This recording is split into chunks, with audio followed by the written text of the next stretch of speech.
اور زمین میں جو چلنے پھرنے والا حیوان یا دو پروں سے اڑنے والا جانور ہے ان کی بھی تم لوگوں کی طرح جماعتیں ہیں۔ ہم نے کتاب یعنی لوح محفوظ میں کسی چیز کے لکھنے میں کوتاہی کی نہیں، پھر سب اپنے پروردگار کی طرف جمع کیے جائیں گے۔ اور جن لوگوں نے ہماری آیتوں کو جھٹلایا وہ بہرے اور گونگے ہیں، اس کے علاوہ اندھیرے میں پڑے ہوئے۔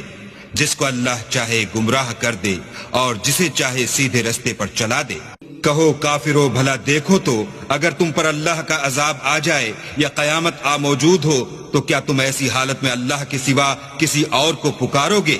اگر سچے ہو تو بتاؤ۔ نہیں، بلکہ مصیبت کے وقت تم اسی کو پکارتے ہو تو جس دکھ کے لیے اسے پکارتے ہو وہ اگر چاہتا ہے تو اس کو دور کر دیتا ہے، اور جن کو تم شریک بناتے ہو اس وقت انہیں بھول جاتے ہو۔ اور ہم نے تم سے پہلے بہت سی امتوں کی طرف پیغمبر بھیجے، پھر ان کی نافرمانیوں کے سبب ہم انہیں سختیوں اور تکلیفوں میں پکڑتے رہے۔